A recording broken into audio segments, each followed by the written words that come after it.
मणिपुर विधानसभा चुनाव। मणिपुर विधानसभा चुनाव की आज हम बात कर रहे हैं। मणिपुर में विधानसभा की 60 सीटें हैं। वर्तमान की बात करें तो मणिपुर में राष्ट्रपति शासन लग गया है। राष्ट्रपति शासन का कारण बहुत से लोग जानते होंगे और बहुत से लोग नहीं जानते होंगे। चलिए हम बात कर लेते हैं पिछले 5 सालों की। मणिपुर के अंदर पिछले 5 सालों से जो क्राइसिस चल रहे हैं वो मोदी सरकार अनदेखा कर रही थी। अनदेखा करते करते वो क्राइसिस इतने बढ़ गए कि मणिपुर में जो हत्याएं थी, जो मौतें थी, उनका आंकड़ा दिन ब दिन बढ़ता जा रहा था, जिससे सरकार को और वहाँ के सांसदों को, यहाँ तक कि वहाँ के लोगों को भी यहाँ पर प्रधानमंत्री नरेंद्र मोदी से सवाल पूछने पर मजबूर कर लिया। खुद बीजेपी के सांसद, विधायक बीजेपी के नरेंद्र मोदी जी से सवाल कर रहे थे। ऐसे में मोदी जी को इस पर गौर करना बहुत जरूरी हो गया। यहाँ तक कि नेता विपक्ष राहुल गांधी भी 2 से 3 बार मणिपुर दौरे पर गए।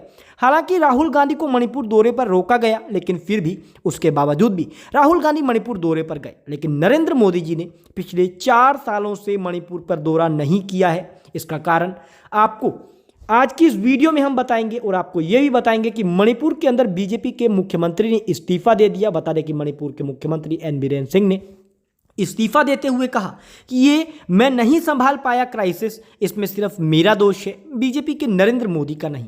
यानी प्रधानमंत्री नरेंद्र मोदी को कहीं ना कहीं वो बचाते हुए देखने को मिले। हालांकि दोस्तों आपको बता दें कि मणिपुर में जो क्राइसिस दिखे, जिसके बाद बीजेपी से लोग बहुत नाराज हैं। मणिपुर में बीजेपी की सरकार तो किसी कीमत पर नहीं बन रही, लेकिन बीजेपी को कितनी सीटें मिलेंगी और किसकी सरकार बनेगी, क्या कांग्रेस पार्टी इसका फायदा लेगी? आज की इस वीडियो में संपूर्ण मणिपुर की 60 सीटों की हम बात करेंगे और इसका गणित भी जानेंगे। चलिए इस वीडियो को लाइक, लाल बटन दबाकर चैनल को सब्सक्राइब और इस वीडियो को अधिक से अधिक शेयर करिएगा, जिससे हमारा मनोबल बढ़ता दिखे।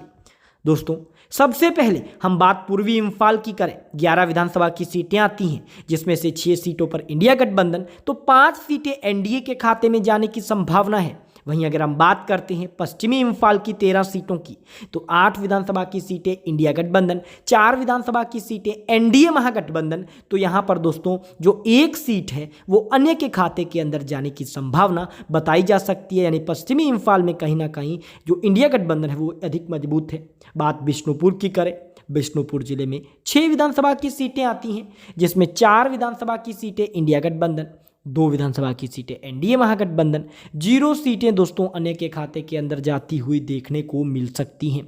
वहीं अगर हम बात करते हैं दोस्तों थोबल की 10 विधानसभा सीटों की, तो थोबल में 10 विधानसभा की सीटों में से यहाँ दोस्तों 6 विधानसभा की सीटें इंडिया गठबंधन, 4 विधानसभा की सीटें एनडीए महागठबंधन, तो 0 सीट अन्य के खाते में जा सकती है।